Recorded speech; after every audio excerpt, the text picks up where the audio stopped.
Good evening, everyone. So, we've had some breaking news, haven't we? Another Conservative MP, Dan Poulter, has decided to cross the floor. He's left the Conservative Party and joined the Labour Party. I'm just going to pick out a little comment here. MR Bull said, well, I guess Poulter's thrown a bit of a spanner into Phil's schedule. Yes, he has. There I was. I'd set up the stream this morning. We're going to talk about the local elections, all the Tory chicanery, remind people to make sure that they and everyone they know takes their voter ID. Then this. And it's the timing. What the hell is this time? I mean, I've got a number of issues with this, by the way. I don't approve of this. I'm going to say that straight from the outset. I do not approve of this for lots of reasons. Not the least of which, when Christian Wakeford crossed the floor a few years ago, he did it at a time where you could maintain some integrity. He did it several years out from the election. You couldn't just instantly say, oh, because he's worried about losing his seat on the gravy train. Because, at the time, you would have imagined it was Red Wall seat. You would have imagined Labour probably would have picked it up at the following election, but you couldn't be absolutely certain. And he did it before. I mean, the last couple of years in particular has been, the Conservatives have been pushing the most horrendous legislation. Absolutely horrendous. So now we've got a situation where, just to recap, right, the general election is almost upon us. We don't know whether it's a few weeks away or a few months away, but it is almost upon us. It is definitely within the next, realistically, 9 months definitely, but probably realistically within the next 6 months. So, and Ipswich, which is his seat, the MRP polls say Labour are going to win it all day long. All day long, they're going to win it. So you look at someone and think to yourself, the timing's hideously suspicious. You've gone through all this. He's been a Conservative MP for a long time. He's gone through all of the stuff they've done, all of the most draconian legislation that he's voted for in the last few years. His voting record's a complete disaster area. I don't usually pick too much on that because he votes the way he's told to vote. That's fine. It's not fine, but it's understandable. But at the same time, Tushan's saying there, more joy in heaven for a sinner who repents. Is he repenting though? Do we actually believe he's repenting? Is he? Why didn't he defect a few years ago? Why now? We might be having, if Rishi Sunak had called the general election for May the 2nd, we'd be in the week leading up to the general election. Be too late for him then, wouldn't it? Why now? Absolutely insane. And also, just in terms of the timing, I don't, that's in the context of the general election. I am, is his presumably this deal means he becomes Labour's candidate for Ipswich. I haven't even checked it because I didn't even know that this is probably, when did this happen? I had no idea about it because I had a load of work to do today that was meant away from the computer. And then when I'd finished that, I had chores to do. When I'd finished that, I was playing some computer games this evening. So I just came up to do my stream and went, what's happened? Hang on, what? I don't actually know what time this is. What happened? The Guardian reported it at 5:10, so it's happened at least a couple of hours ago. And who's defected? So Dan Poulter, he's not been he's a backbencher, or he was he still is a backbencher, I suppose, but in a different party now. He's been a long time Tory backbencher. He had a very junior position. He was a principal private secretary in David Cameron's government years ago. He hasn't really featured in the current government in the last few leaderships. He's sort of just been a backbencher. He's a doctor. So he's cited the fact that the Tories are ruining the NHS and only Labour will restore the NHS. And he's also said the Conservatives have become a nationalist party of the right. This is absolutely true, but they have become that for at least a couple of years. If you're going to cite the twin reasons of the Conservatives will not restore the NHS. And we say, look at the word restore. That's a quote from him, right? Restore the NHS. That's what he said. What did it need restoring from? Because when Labour were last in power, it was rated the #1 healthcare system in the world. Where did it reach the point where a restoration was needed after the Conservatives had been in? His party, when his party were in power, he was a member of the government that started trashing the NHS. I am really I'm not happy about this, you know. And I get that it's very damaging for the Conservatives to have a defection to Labour, because the Lee Anderson thing, that was embarrassing for the Conservatives. But at the same time, Lee Anderson had the whip removed, so he's basically sacked from the party anyway. And, you know, so him then joining another party when he'd been kicked out of the Conservative Party, it's like, well, we didn't want them, so if someone else wants to pick them up, fine. This is a situation of the Conservatives. They were perfectly happy with him. He's left them. They haven't kicked him out. He's left them. So it is embarrassing. I get that it's going to distract from what the Tories, you know, the Tories were trying to build up a certain narrative, and now that's going to be distracted. Although what I would also say is I'm going to yet again pick on the specific timing. Why would you do it on a Saturday afternoon or Saturday evening? Why? If you're going to cross the floor, you do it a few minutes before PMQs. You completely bamboozle the Prime Minister by getting up off your bench, walking across the floor, making a big fuss and guaranteeing massive headline. Now, this is going to get headlines anyway. But, you know, it's like, it does my head in. Why have they done it?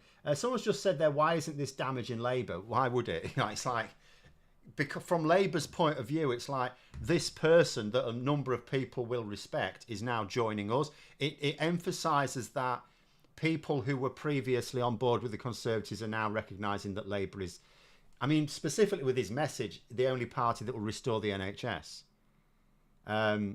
No, I absolutely accept that it's useful. It's just, you know, they're putting the local Labour Party under a lot of pressure because they're going to have to like accept them as their candidate. They might not like this person.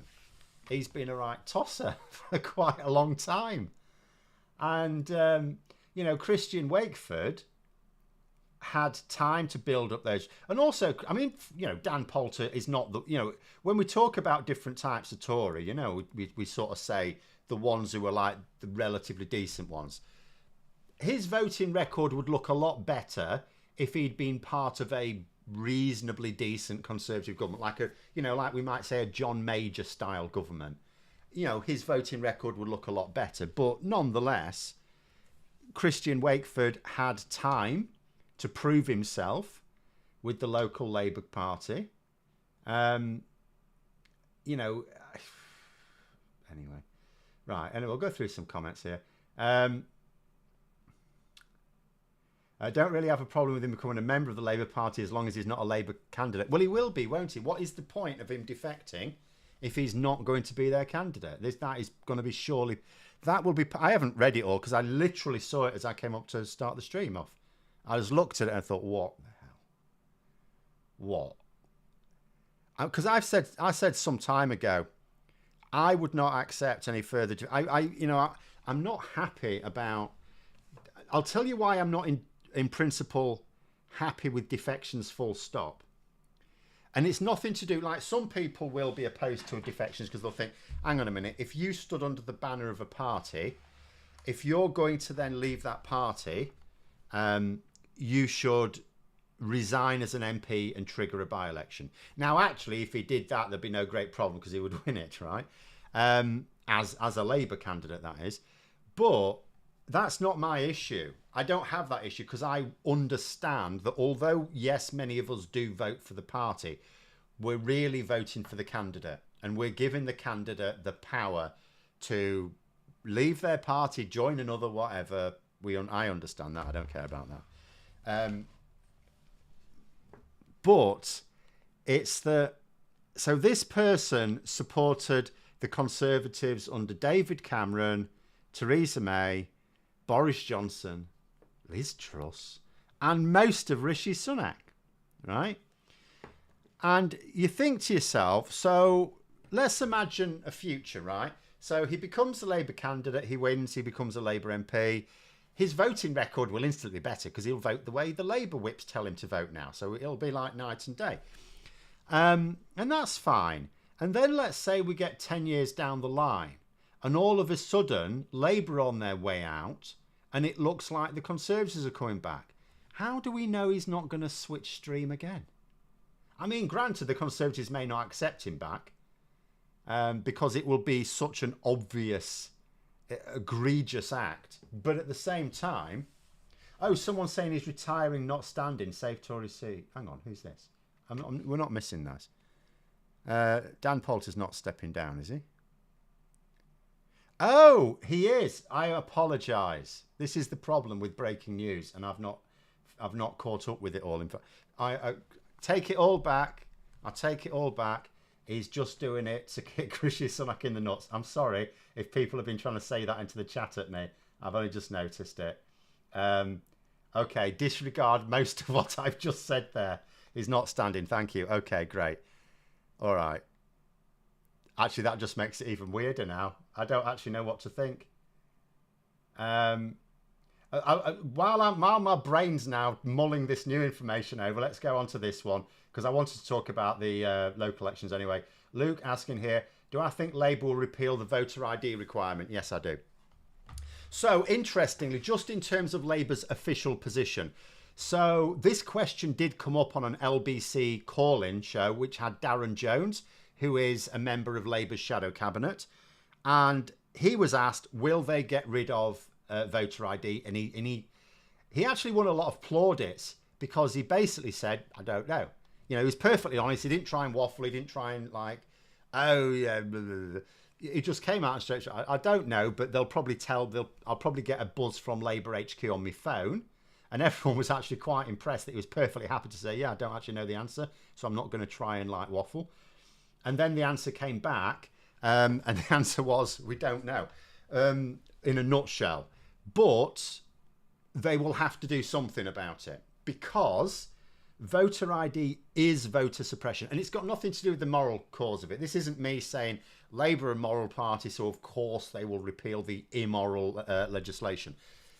Voter ID is designed to help the Tories by stopping Labour voters voting. That's what it's designed to do. It specifically targets the sorts of votes. I mean, at the moment, it's believed there are about 5 million people, eligible voters, 5 million eligible voters across the UK who do not have valid voter ID.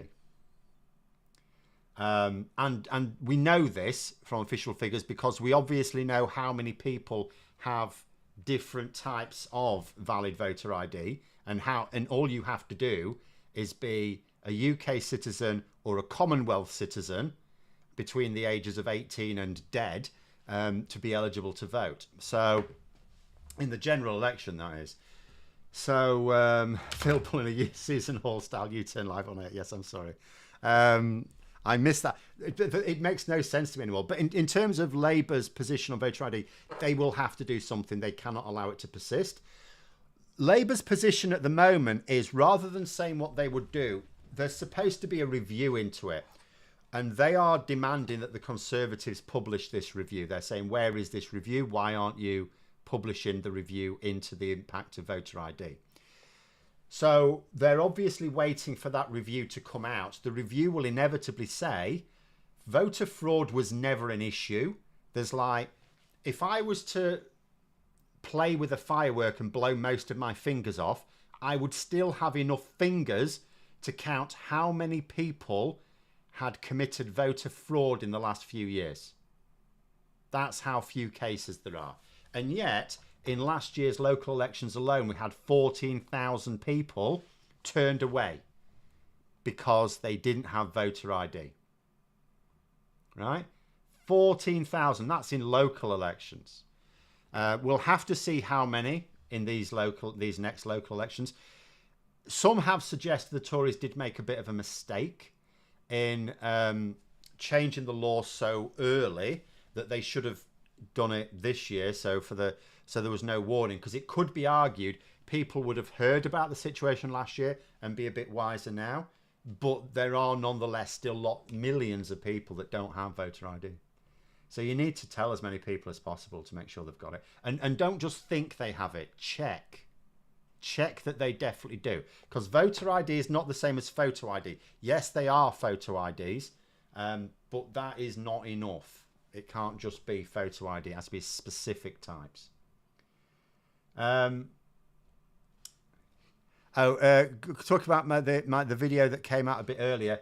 It says, saw your post on whether the Rwanda plan would give a poll bounce. What happens to Rishi Sunak if he doesn't see any bounce?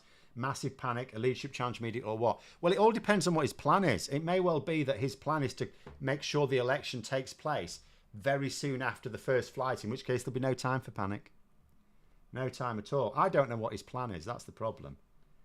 It's very difficult to try and apply logic, because whatever you can come up with various things that might be his plan, but none of them seem totally logical. There's flaws in all of them. But there we go. Labour should give everyone free voter ID without any application needed. See, that would be one option, wouldn't it? Because there are people, whenever I talk about this, you get people from like the Netherlands and other countries who'll say, well, we have to take our ID with us. It's not a big deal. And it's like, yeah, that's because you're given ID. So people in countries where there is a national ID will think, what's the fuss about? There is no national ID in the UK, so I have to keep emphasising it doesn't exist. And the Tories don't want it. They don't want it. This is about voter suppression. It's got nothing to do with tackling voter fraud. There is no voter fraud. They will not actually allow us to have a national ID. So in terms of what Labour's options are, I suppose, what they'll want to do is to say something. They'll want to wait for this review. If the review doesn't happen until after the election, they'll have to wait till after then. Now, they don't need anything in the manifesto to change it, by the way. They won't need anything at all. If the review doesn't come back until after the election, when it does come back, it's not going to say that voter ID is working. So Labour will be completely empowered to change it there and then. Really won't need anything in the manifesto. So I don't think we need to panic. And again, it's got nothing to do with morality. Voter ID hurts Labour. So Labour, just from a self-interest point of view, will need to get rid of it, or to at least make sure it doesn't disenfranchise people. And the two basic choices, unless someone can think of something else, is either you just get rid of it, or you make sure absolutely everyone has an ID. You have, and it's not one that you can apply for. You are given it, like think about national insurance number. Everyone gets a national insurance number when they're like 15 for their 16th birthday. You don't apply for it, you just get it. Why do you just get it? Because the state needs you to have it. So if the state needs us to have photo ID, it will make sure we've got it. So either the emphasis will be on the state to make sure everyone has it, or they'll just get rid of the requirement. It has to be one of those two things, unless there's someone got a third way. Why is voter ID in other European countries uncontroversial? Because they have a national ID. We don't have a national ID. So everyone has the ID anyway in other European countries, and they know they need to take it to an election. Whereas in this country, we don't have national ID, and you're not. This until last year, you were never required. You just turned up. You gave them your name and your address, and just got your ballot and just did it. There, that was it.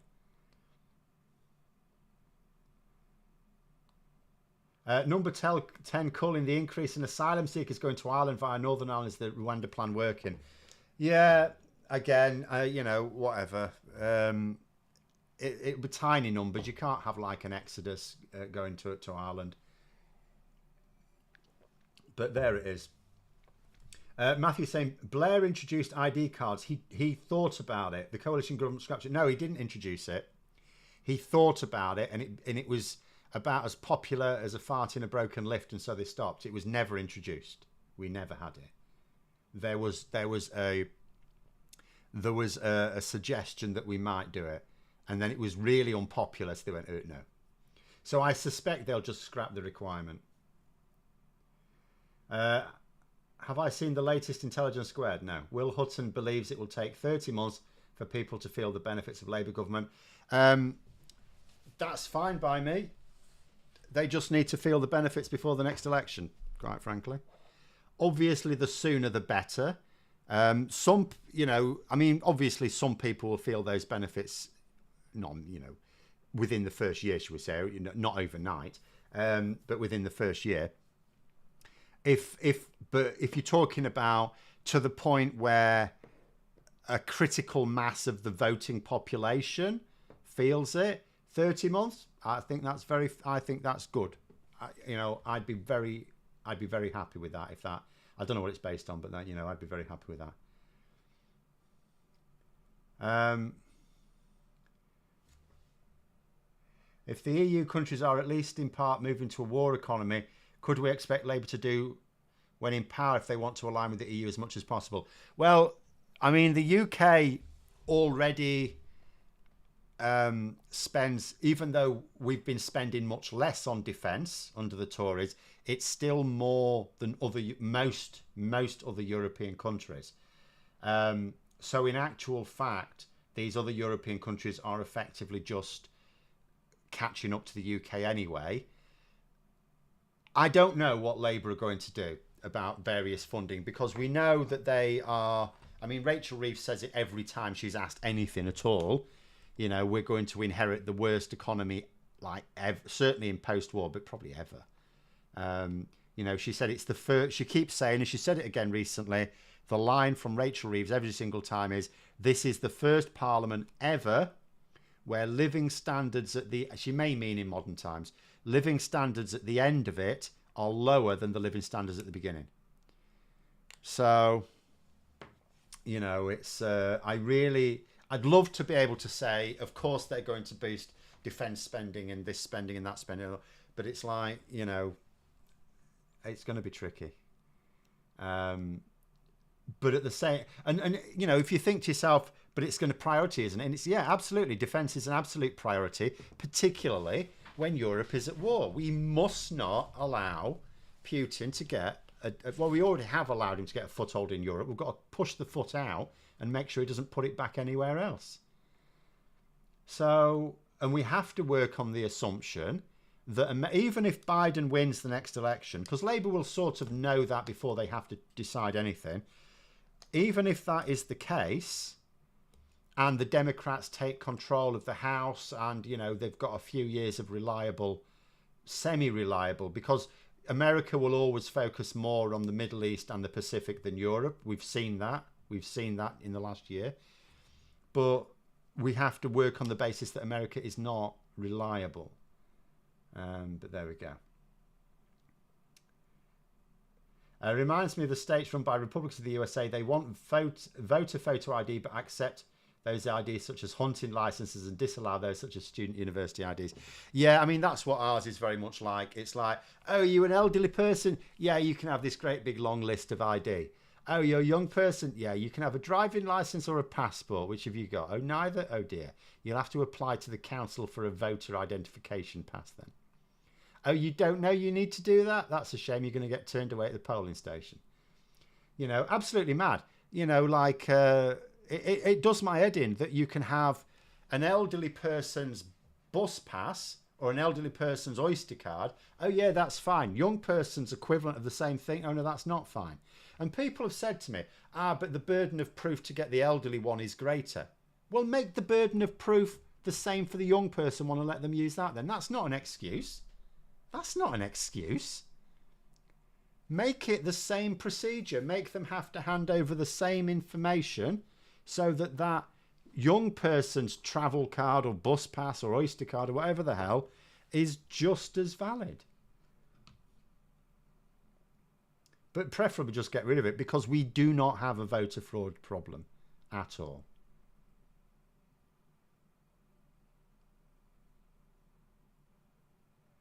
Life expectancy lower under the Tories, and that was before the pandemic. Well, yeah, this is the thing. I mean, life expectancy in both America and the UK has actually been declining among certain groups of people, the poorest people, really. So, yeah.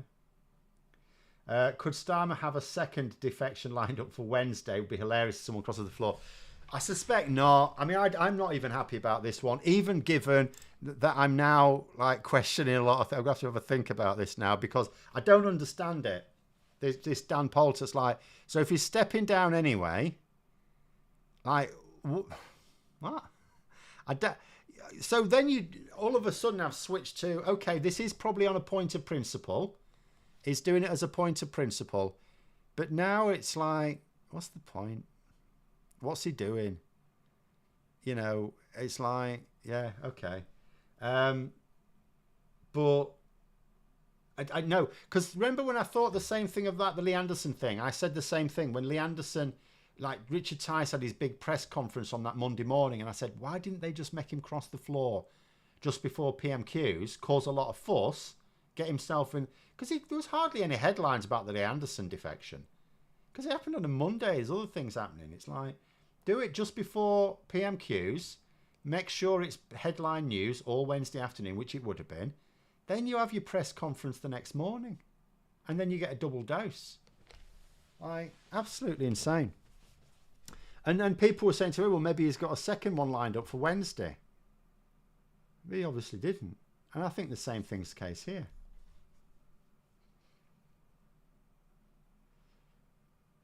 Well, Angry Pegasus, I heard earlier that the SNP, half a bit of history working with the Tories to beat Labour. Any truth to this? Like, okay, so I will always say this, like, political parties, there's a reason why there are different political parties. Like, there are some where you would think they're naturally more aligned with each other than others, and we like to think that most of them, because they're progressive, are not at all aligned with the Tories. But they all act in their own interests. So the SNP, yes, have worked with the Conservatives. The SNP have recently been going, oh, Labour are working with the Conservatives. And it's like, no, they're not. They're just in opposition to you.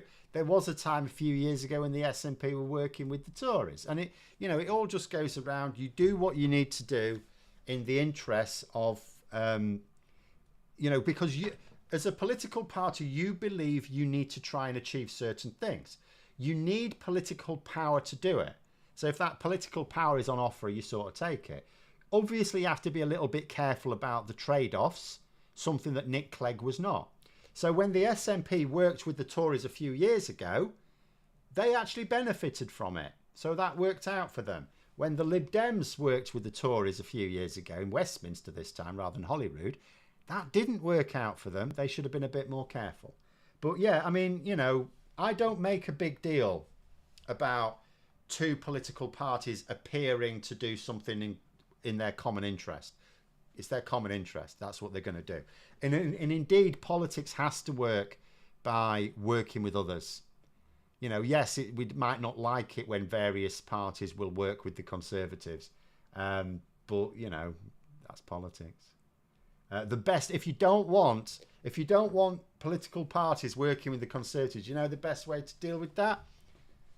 Make sure the Conservatives don't have any MPs or MSPs or MAs or well, they don't have any MLAs anyway. There's the DUP. There's not a lot we can do about that. But easy. Just make sure you vote.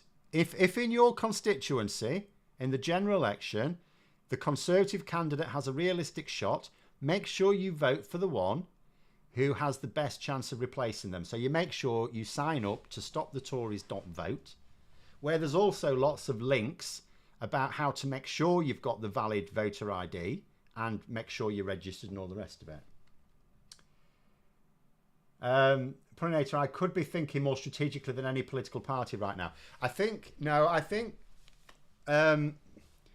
don't think the Conservatives are thinking strategically at all. The Conservatives clearly have professional strategists. I don't think Rishi Sunak is following their advice. I'm going to say it. The Conservatives are not behaving strategically. And I think it's easy to say, anyone can say it, but I think the fact that they haven't shifted the polls at all, in fact, they've made things worse by allowing the rise of Reform UK. I think it's more than proven. But other parties are they can get things wrong. Labour are clearly behaving strategically. The Lib Dems, I actually think, are as well. The Lib Dems have made certain changes to the way they've approached things under Ed Davey. But I think it's working for them. People are focusing too much on the Lib Dems vote share. But the problem with the Lib Dems, very much like the Green Party, but it's more understandable with the Green Party. The problem with the Lib Dems is they have in the past tried to appeal to certain types of voter, which means they then get a certain amount of support spread out and not enough to win very many seats. And then every now and then, whenever the Lib Dems do really well in a general election, it's always because people are looking and it's like they're not happy with either Labour or the Conservatives. You usually get some sort of event where people are not happy with either Labour or the Conservatives, so then they're more likely to go to the Lib Dem. You can't run a long-term strategy on that. So Ed Davey, I think, sensibly, we'll see how well it works, but I think sensibly has said, we need to be more efficient with our votes, and we need to target voters who mostly live in the places we need to win. So what should happen, if it goes according to plan for the Lib Dems at the next election, is the Lib Dems could end up getting a smaller share of the votes, but many more seats. Now, okay, granted, the Lib Dems will also be helped out by the Tories being incredibly unpopular. But nonetheless, that is what the Lib Dems should do. The Green Party, you can argue there's not a lot, because they're only targeting a very small number of seats anyway. So it's more understandable that the Green Party's vote can't be that efficient. But for the Lib Dems, they can absolutely make it much more efficient than it is. But anyway. Jeffrey say, maybe I haven't been looking in the right places, but I haven't been hearing from the Lib Dems at all, unless you count Polly from How to Win an Election. You won't. You generally won't. The media aren't interested. They push the Tories. They'll push Reform UK or UKIP or Brexit Party, whatever. At the moment, it's Reform UK, right? They give them airtime because they're basically all controlled by the Tories. And they'll give the Conservative Party a free ride. They have to talk about Labour because they are the alternative to the Conservatives in government. So, but they ignore everyone else. They ignore everyone else. How often, for example, do you see a politician from the Green Party on Question Time? Hardly ever.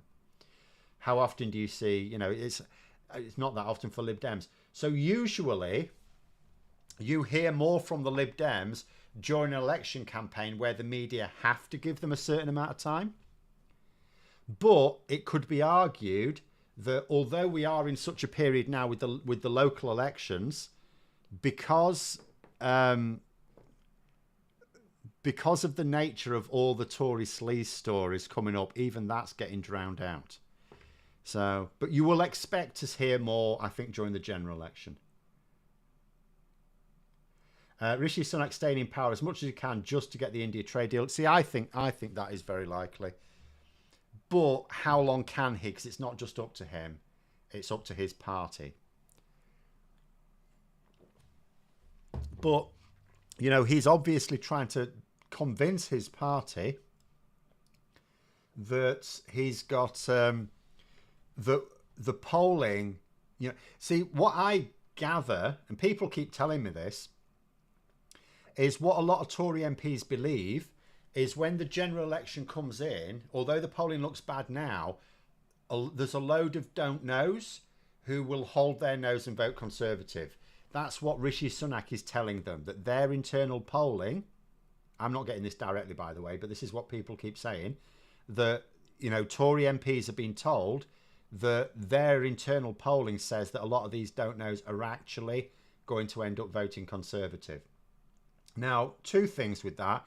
First of all, some will, not all of them. Second of all, there's not enough of them. There's not enough of them to save them. But at the same time, I can believe that most Tory MPs don't understand data, and therefore they don't get their own independent analysis of the polls. So I can completely believe that Tory MPs think they're in a more comfortable position than they really are. More fool them. Point 18, I think after the general election, Lib Dems would be best to make PR their main focus, would gather more support from outside the usual reach. I would like to see a real push for it, yes. I would like to see a real push for it outside of Parliament as well, outside of partisan groups. I want to see a lot of non-partisan third-party groups coming out and making a real push for it. It's absolutely vital. Will Labour in power take action to stop advocates of Tufton Street politics appearing on TV? I am hoping for media reform, yes. I am hoping for media reform. Electoral reform is more urgent, should be easier to do. So that is my main focus, but my secondary focus is media reform. I hope so. I don't know, though. But I do hope so. Sunak does not have charisma or competence. No. We've got a lot of politicians that don't have a great deal of charisma at the moment. I don't think the Conservatives are going to improve on that when they bin Sunak either. But there we go. It's a shame the Tory party members can't vote Sunak out. Membership would do it in a heartbeat. It's up to MPs. Well, actually, you say that. I seem to recall in the dusty recesses of my brain there, during the end days of Theresa May, there was a bit of a plan for local Conservative parties to call like an extraordinary general meeting to present their lack of confidence. Now, granted, it's not a formal process, but that would have put a lot of pressure on MPs to bin her. So in a way, party members, if they wanted to, could. Because they could act in unison to say that they expect Conservative MPs to replace Sunak. But I don't think, it might be that a lot of party members don't think it's a good idea in election year. It's probably not a good idea, by the way, in election year. Is Vorderman's campaign primarily for PR? Yes. It's just, Carol Vorderman is helping out with the Stop the Tories campaign, the Movement Forward campaign. Well, the Stop the Tories campaign technically is a different campaign, but it's from the Movement Forward. And the end game, it's not, although the focus is on tactical voting at the moment, that is a means to an end, and the end is electoral reform. There aren't any groups out there promoting tactical voting because tactical voting is great. It's crap. It's rubbish. We shouldn't have to do it. It's not right. It's a way of gaming the system. If you have to game the system, then the system's not working as you need it to work, right? So if you have millions of people voting tactically, that's millions of people gaming the, and we may not get millions, but hopefully we will. That is millions of people gaming the system. That means that system's not working for them. So change the system.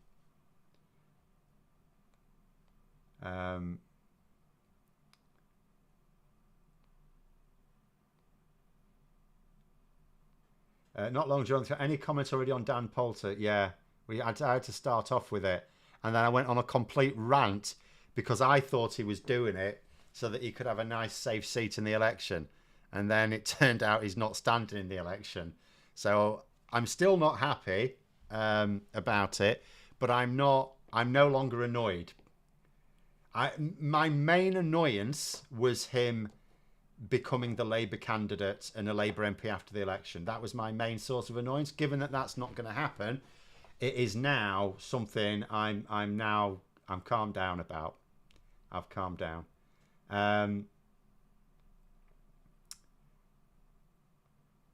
But there we go. Modding a game is great when the developers then take the mods and include them in the game. Same principle. Yes, that should be what happens. But at the same time, yeah, I mean, tactical vote, because a lot of people won't vote tactically. They don't like the principle of it. So there's a lot of people who are unable to use their vote in their own interest. Some people vote against their own interest because other principles prevent them using their votes in what is closest to their interest. So change the system.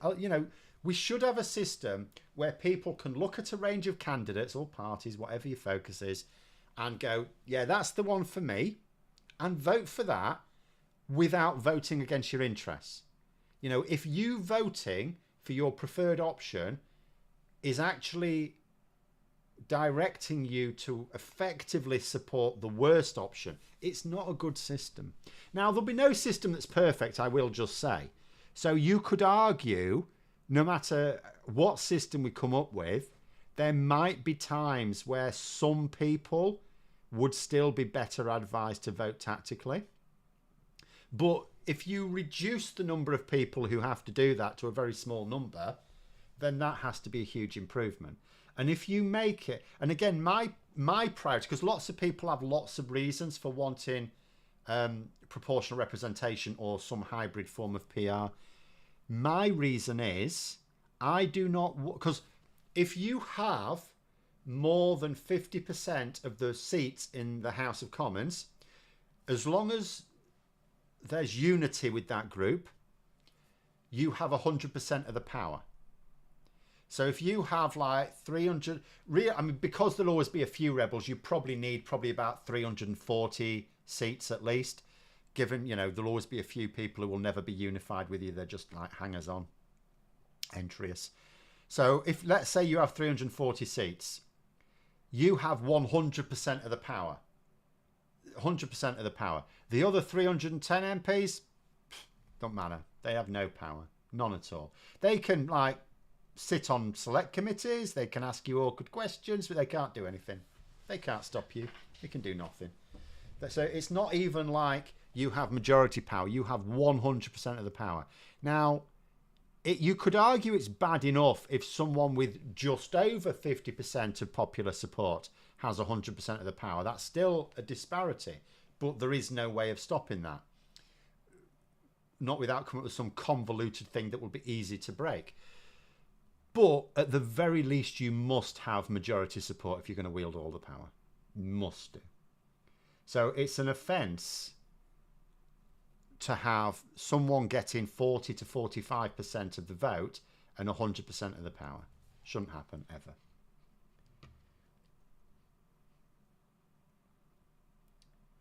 Test PR with the House of Lords takes too long. It's going to take too long to reform the House of Lords completely. That was my thought originally when Keir Starmer was all for getting rid of it and replacing it with an elected chamber in the first Parliament. But then, his own party went, we don't like that idea. So that's going to take too long. We haven't got that long. We have to work on the basis that if the system remains as it is for the House of Commons voting, Labour can probably count on winning a following election. They can have 2 terms.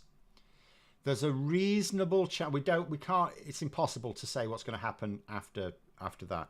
So you could basically say they can probably have 10 years. After that, it's a huge gamble. So they have to work on the basis that when they're going for the 3rd election, it really needs to be a different system. Must be a different system. So I want Labour to act very, very quickly on this. I don't want it being left on an in trace. Because that's what happens, by the way. Best will in the world. What happens when you come to power, you've got all these great intentions. You're going to do all these things. You're going to make all these changes, right? You've got your in tray and you're getting through it. And some of those things will take longer than you anticipated. Yeah, I mean, hardly anyone in the Labour front bench is an experienced minister. Hardly anyone is. And even those who are, it's a long time ago, right? So they could easily have things they're going to do that they underestimate how long it will take. And then emergencies will happen. They'll have to prioritise that. So things get left in the in tray. So and there will be some things that get left in the in tray. So we have to make sure that electoral reform is not one of them. Will Labour actually implement PR in term 2? So we can't know. But that has to be for me, that is the priority. Making sure, when we say implement it, remember Labour's position is they do not want to force an electoral system onto us. So it has to be driven by the people. But obviously the government have to provide that vehicle for the people to actually drive it in the first place. So Labour do have work to do. They have to be able to set up like the citizens' assemblies or whatever you want to call them to work on, you know, what should we change it to. So they are the ones who will have to deliver it. But they really must. Yeah, I think if we need to work on the basis that they have to deliver it in their second term. What has to happen is in the first term. So Labour's position at the moment, I can't remember the exact wording. I'll try and find it really quickly. But they have said that their formal position is that first past the post creates distrust and alienation in politics. Let me see if I can get lucky and find it really quickly. Dum dum dum. Ah, here it is. The flaws in the current voting system are contributing to the distrust and alienation we see in politics, but there is no consensus for a new system. Any proposed change to our voting system must be carefully thought through. It cannot be dictated by political leaders or forced upon the country from the top down. So what they're saying is people have to say, we want this system instead.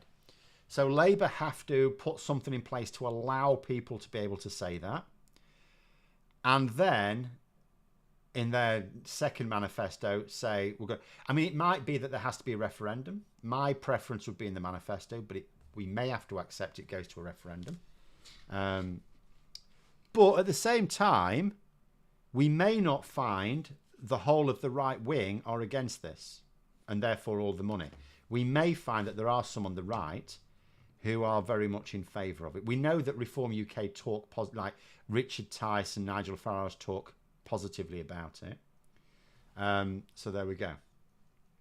Asking, do you really have 100% of the power with the majority in Parliament? In that case, why would you ever lose a vote or have to make strategic decisions? Because any leader rules by consent. So that's what I mean, that you have to have that unity. But for whatever you have that unity on, you have 100% of the power.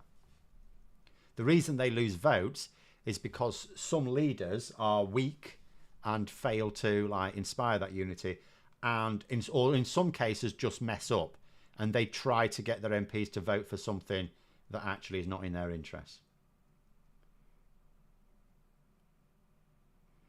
With much needed electoral reform, it's fundamental the public understands it. Not everyone has political knowledge like us. Well, there is where you're always going to have a problem, because vested interests, like, you know, how do people learn anything? Mostly from the news. Who owns the news? Like 4 billionaires. So, actually, there's probably about 5. So it's, and they have an interest in people not understanding the system. Say in 2026, Labour could be in power in every Parliament assembly outside of Northern Ireland. I mean, I suspect they won't be. I don't think, you know, there's a lot of work to do before they would win the Holyrood election. And here's the thing. The big news this week, really, bizarrely, straight out the blue, was in Scotland. We may, in theory, end up with Holyrood elections taking place this year, in which case the SNP, I mean, it would be a right old mess, but you'd still expect the SNP to remain in government, albeit they may have to form a coalition without Humza Yousaf. Maybe, you know, it may be that Humza Yousaf has to fall on his sword and someone else takes over, who then forms a more formal coalition with the Greens, the Scottish Greens. But the last polling, I don't know how reliable it was. The polling I saw that if Holyrood elections were to take place like this year suggested that the SNP and the Greens would still command a majority.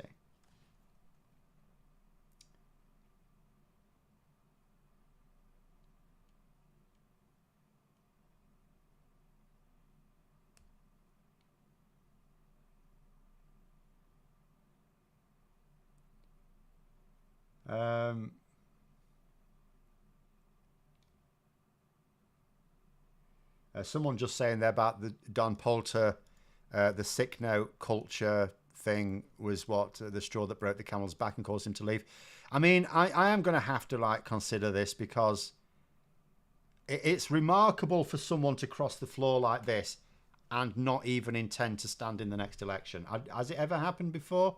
It's really outside of certainly my like experience, I think.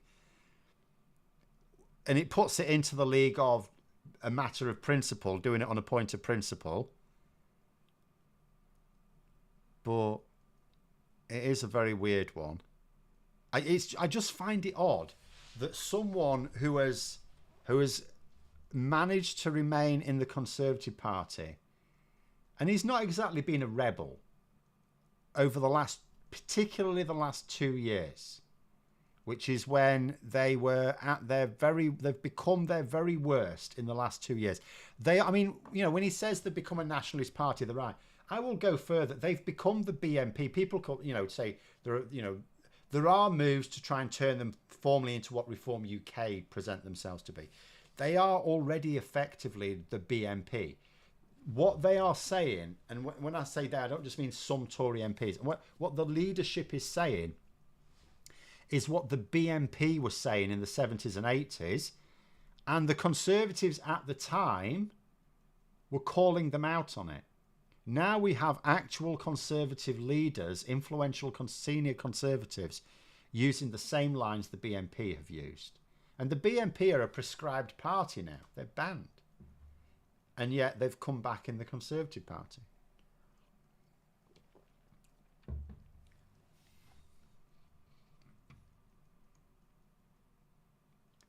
Are staggered elections feasible? Say a third of MP or Lords up to election at a time.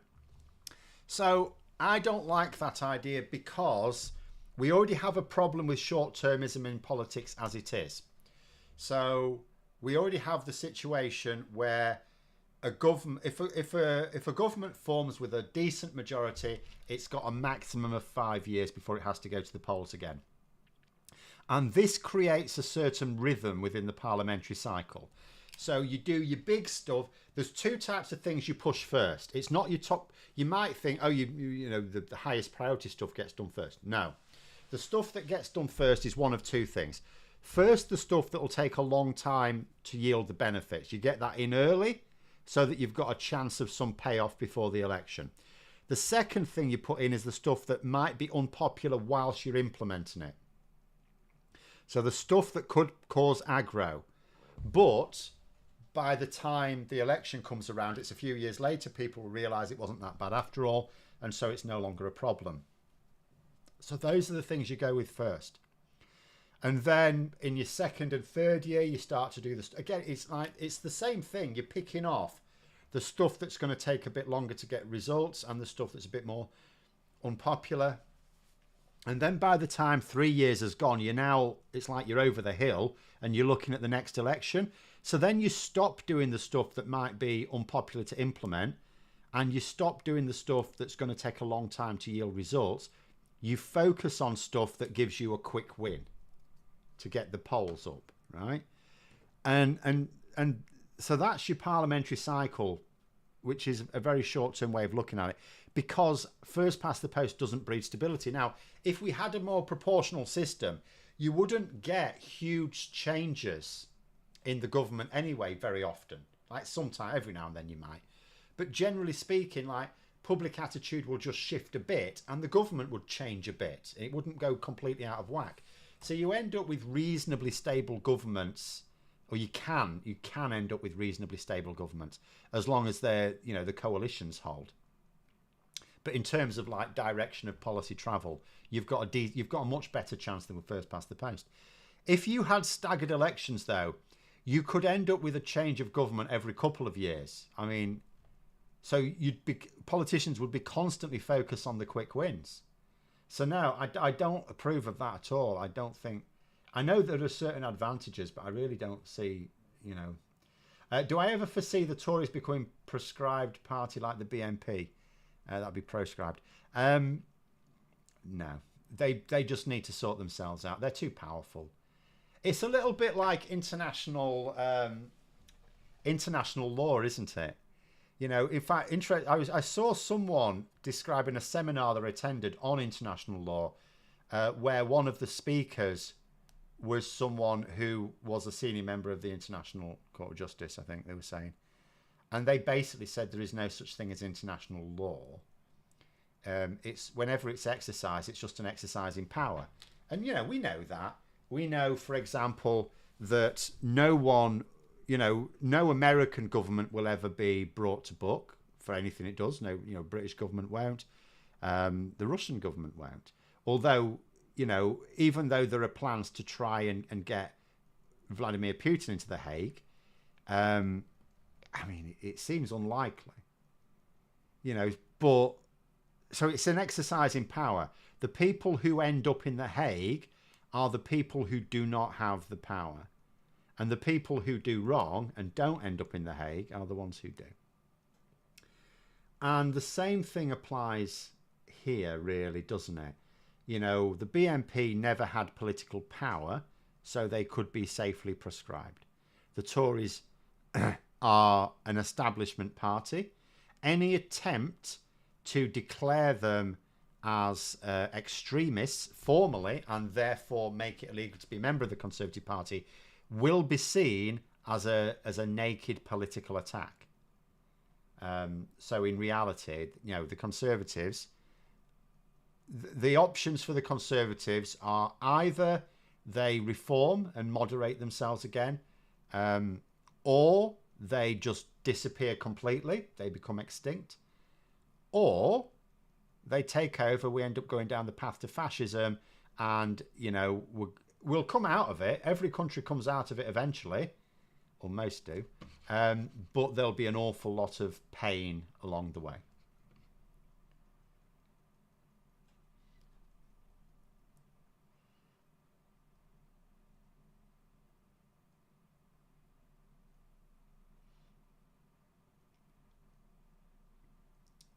The Tories are also the biggest party in the House of Lords. I mean, really, all the more reason to make sure that the House of Lords is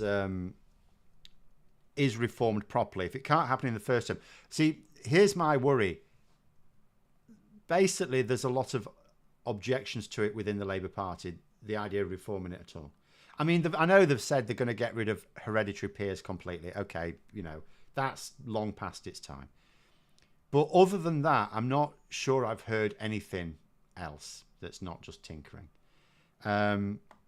It's broken. The whole system's now broken. I used to defend the idea. People still defend it along the same lines I did. That, you know, because it's just a revising chamber, it works well. It doesn't need to be elected, and all that's true. But the thing is, it doesn't even do its job of revising now. And also, there are certain powers it has that it doesn't use by convention. What if it suddenly decides to ignore those conventions? What if the corruption that we've seen from the Tories in the Commons spreads to the Lords? I just think, at the very least, some of these conventions need making rules. I would say in the first term, I'm not happy with only changing the system to get rid of hereditary peers. I would also say turn some of their conventions into cast iron rules, definite rules. Take, for example, the Rwanda plan, right? So we already accept now that the House of Lords is not going to look at some of the legislation the Tories have been passing the last few years. The Rwanda bill is the absolute pinnacle in that not a shred of public support for it, as in there's no public mandate for it. It wasn't in their manifesto. There was no referendum. The public were never asked about it or any part of the Rwanda plan. So to be able to get it through when the House of Lords knew that it was really important, so they could have blocked it. They had every right to block it, and yet they didn't. So we accept now that the House of Lords will never, ever block something the House of Commons does. So why don't we take away the element of doubt? Why don't we say they are allowed 3 attempts to revise the legislation, after which, if the House of Commons continues to reject those suggestions, it will automatically pass. In the House of Lords, it's not a case of them voluntarily following a convention. There's nothing they can do about it. The bill will pass into law. Why not set that in so that you don't then have a situation where that Tory majority, it's not a Tory majority really, but that large number of Tory lords could scupper what is part of a manifesto. Because the Salisbury Convention, which holds that the House of Lords does not block manifesto promises, is a convention. There's nothing forcing them. So I would at the very least reform the systems. I would look at conventions within both houses, quite frankly, with a suspicious eye. I would argue that the good chaps theory no longer holds. And I would say change these conventions. The conventions that are, think to yourself, how could these conventions be abused if they were not respected? And if you don't like where that train of thought takes you, remove the conventions and set them as rules. Unbreakable rules. Do that at the very least. But anyway, we've run out of time there. Thanks very much for coming on, everyone. Have a very good evening, and until next time, I'll see you later.